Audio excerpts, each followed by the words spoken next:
Somewhere on Earth, in the next 2 minutes, a human being is going to be shot. That's the average, and it holds every single day. But how did we even get here? Because not a single one of these guns was ever supposed to exist. The men who started all of this weren't trying to build a weapon at all. They were trying to make a medicine for living forever. So go back 1200 years and imagine that job is yours. You just landed in China, and you're an alchemist, half scientist, half wizard. And the emperor himself is paying you to find the secret to eternal life. And today you're fully locked in. You're testing a new recipe. You grind a yellow mineral, some burned wood, and a strange white crystal into one bowl. You lean in close, and your entire workshop explodes. Your hands are burned. Your face is burned. The building is catching fire around you. And you have no idea that you just made the most important mistake in human history. Because that flash in your bowl is going to spend the next 1,000 years getting better at one thing, and every single fix will create a brand new way to die. So how does that happen? Well, the first thing you need to know is that your explosion wasn't rare. All across China, alchemists were blowing themselves up chasing the exact same dream. Because this wasn't some fringe hobby. The hunt for immortality was the biggest research project on Earth, and the emperors weren't just paying for it from a safe distance. Whenever their alchemists produced something promising, they drank it, which was a terrible idea, because the recipes were loaded with mercury and arsenic. Several Chinese emperors died exactly like that, poisoned by their own immortality potions. The potion for living forever had a body count. But those 3 ingredients in your bowl were something different. The yellow mineral was sulfur, which they used to treat skin problems. The burned wood was just charcoal, the same stuff you barbecue with. But the white crystal, that was the special one. It was saltpeter, a crust that grows naturally on cave walls, in damp cellars, and on old manure piles. Yes, one of the main ingredients of gunpowder is something people scraped off dirt animals had peed on. And we know these explosions really happened, because around the year 850, a Chinese text finally wrote them down. It wasn't a recipe, it was a warning. It described the mixture bursting into flames, scorching hands and faces, and burning entire buildings to the ground. The first written record of gunpowder in human history is basically one alchemist telling everyone else, guys, stop doing this. And here's why it kept exploding. A normal fire has to pull oxygen out of the air, and that takes time. That's why a campfire burns for hours. But saltpeter has oxygen locked inside the crystal itself. So when the mixture ignites, it doesn't wait for air. It feeds itself, and the whole batch burns almost instantly, releasing a massive cloud of hot gas. Out in the open, that's a flash and a bang. But trap that gas inside something with walls, and the pressure has nowhere to go, so it escapes through the weakest point, violently. That is the entire principle behind every gun ever made. A fire that carries its own oxygen, locked inside a tube. The alchemists had no idea why it burned like that, but they knew they had found something powerful, so they gave it a name. And the name tells you exactly what people discovered it. They didn't call it a powder, they didn't call it a weapon, they called it huoyao, which means fire medicine, because in their heads, this was still medicine research. It just needed some adjusting. The deadliest discovery in human history started its life filed in the medicine cabinet. For about 200 years, fire medicine stayed mostly harmless. It went into fireworks, flares, and flaming arrows. Then war found it. In the year 1132, at the siege of a Chinese city called Dayan, defenders on the walls were holding something brand new. A long spear with a bamboo tube strapped to the tip, packed with fire medicine. Now put yourself on that wall. An enemy soldier is climbing a ladder toward you. Lower the spear, touch a flame to the fuse, and the tube erupts a roaring jet of fire pouring straight down into his face. They called it the fire lance. It was a one-shot flamethrower on a stick, and it only burned for a few seconds. But for those few seconds, you were holding a dragon. Now, here's the accident inside the accident. Soldiers started packing junk into the tubes along with the powder. Broken porcelain, scrap iron, small stones, anything to make the flame nastier. But then somebody looked at the wounds afterward and noticed something strange. The flame only reached a few feet. The junk flew much farther, and it punched deep into bodies. The garbage was doing more killing than the fire. So, over the following decades, the weapon flipped. The flame stopped being the point, and the stuff flying out of the tube became the point. Nobody sat down and invented the bullet. The bullet started as trash packed into a bamboo tube. But here's where the whole design hits a wall. If you want the junk to fly farther, you need more powder, and bamboo can only hold so much pressure. Pack in too much, and the tube doesn't fire. It bursts. Imagine being that soldier. You grip the lance with both hands, you touch the fuse, and instead of fire shooting out the front, the whole tube explodes in your fists. Your own weapon takes your hands off. That happened often enough that Chinese metalworkers were handed a new job. Build a tube that cannot burst. So they cast it in bronze. And the moment the tube became metal, it stopped being a fire lance. It became a gun. And we still have the oldest gun ever made. It was dug up in Heilongjiang province in northern China, and it dates to the year 1288, matched to a battle recorded there that same year. It's It's a small bronze tube about the length of your forearm, weighing 3.5 kilograms. No trigger, no handle, no sights. Just a metal pipe with a hole for the fuse. And you don't have to imagine what firing that was like. While researching this video, I found footage of one of these early hand cannons, rebuilt and fired. Watch this.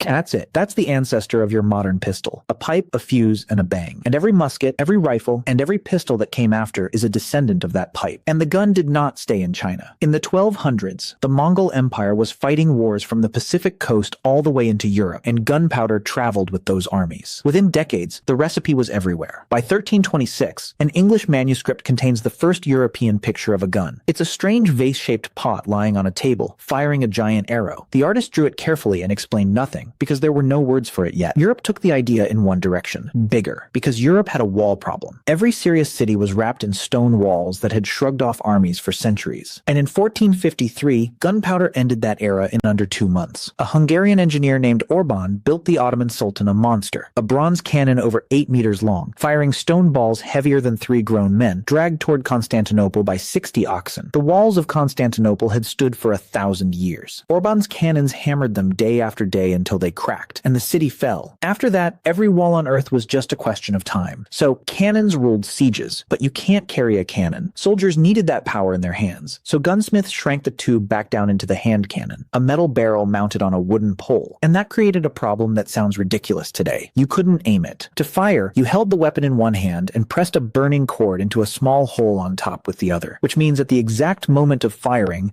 you were looking at the hole, not at the enemy. Early gunners pointed the barrel in a general direction, looked away, and hoped. The fix arrived in the 1400s, and it was the first real trigger. They called it the matchlock. A small metal arm held the burning cord for you, and when you squeezed a lever, the arm swung down and pressed the cord into the powder. That one mechanism changed the shape of war. For the first time, both hands held the weapon and both eyes stayed on the target. Guns finally looked like guns. But the matchlock had a fatal flaw, and it was hanging right there on the weapon, the burning cord itself. Rain put it out, so armies couldn't fight in bad weather. At night, the glowing tip gave away your position in the dark, and every soldier was walking around with an open flame inches from the bag of gunpowder on his belt. The gun worked. The fire was the problem. So, around the year 1500, gunsmiths built a gun that made its own fire. It was called the willock, and it worked exactly like a cigarette lighter. A steel wheel, wound up with a key like a clock, spun against a chunk of pyrite, that shiny yellow rock people call fool's gold, and sprayed sparks into the powder. No cord, no flame, nothing for the rain to kill. You could carry it loaded, hidden under a coat, and fire it in an instant. There was just one problem. The clockwork inside was so complex that only master craftsmen could build it, at prices only nobles could pay. The willock was a brilliant answer that no army could afford. The answer armies could afford came around 1610 from a French gunmaker named Marin Le Bourgeois, working for King Louis XIII. His design was almost embarrassingly simple. Clamp a piece of flint into a spring-loaded arm, pull the trigger, and the flint snaps forward, scrapes down a steel plate, and showers sparks into the powder. That's the flintlock. It was cheap, rugged, and reliable, and it stayed the standard weapon of the entire world for 200 years. Napoleon's armies carried flintlocks. The American Revolution was fought with flintlocks. But here's the part nobody tells you about those 200 years. The gun still had one enormous weakness, and it dictated how every battle looked. Loading, to fire a single shot, a soldier had to stand up, pour powder down the muzzle, ram a lead ball down after it with a rod, prime the pan, and pull back the arm. For a trained soldier under pressure, that took around 20 seconds. 20 seconds of standing completely defenseless while men ran at you with bayonets. And this is exactly why old battles look so strange to us. Long lines of men standing upright in the open, firing all at once. They weren't being stupid, they were surviving. You fired together so that while your row reloaded, the row behind you stood ready. The entire formation was a machine built around one flaw, those 20 seconds. And the man who started fixing that flaw was not a general. He was a Scottish church minister named Alexander Forsyth, and his problem was ducks. Forsyth loved duck hunting, and his flintlock kept betraying him in the marsh. When he pulled the trigger, the powder in the pan flashed, first a bright puff of light, and only then, a split second later, did the gun actually fire. The duck saw the flash and dove before the shot arrived. Every single time. So in 1807, this country minister patented a new chemical, one that needed no spark at all. It exploded the instant you struck it. Now ignition was instant, sealed, and waterproof. No flash, no delay, no wet powder. Rain had been beating guns for 600 years, and it finally lost because ducks kept dodging a clergyman. From there, the last step was almost obvious. By the 1860s, gunmakers took everything one shot, needs the striking chemical, the powder, and the bullet, and sealed all of it inside one small brass case, the cartridge. Loading stopped being a 20-second ritual and became a 1-second motion. And once loading was instant, you could stack cartridges in a magazine and fire them one after another. The revolver, the repeating rifle, the modern pistol, every firearm built since then is just a faster way of feeding that same brass case into that same metal tube. So here's the full picture. Alchemists searching for eternal life accidentally created a fire that carries its own oxygen, and they named it medicine. Soldiers strapped it to spears and made flamethrowers. The garbage packed into those tubes turned out to be deadlier than the flame, so the projectile took over. Bamboo burst, so the tube became bronze. The tube grew into cannons and brought down 1,000-year-old walls, then shrank back into human hands, where every version of it carried a flaw. You couldn't aim it, so the matchlock. Rain killed the cord, so the wellock. Nobody could afford it, so the flintlock. 20 helpless seconds, so a duck-hunting minister invented instant ignition, and a small brass case finished the job. Nobody planned any of this. It took 1,000 years, an exploding workshop, burst bamboo, falling walls, wet cords, and one very frustrated duck hunter. And now, look at you. You'll hear that sound again tonight in a movie, a show, a game, and it will cost you nothing, not even a flinch. But every gunshot you have ever heard, real or on a screen, is the same chemical event that exploded in that alchemist's bowl 1,200 years ago. Fire medicine, going off inside a metal tube. The men who discovered it were trying to defeat death itself. Instead, they handed death its favorite tool. And somewhere on Earth, in the next 2 minutes, another one is going to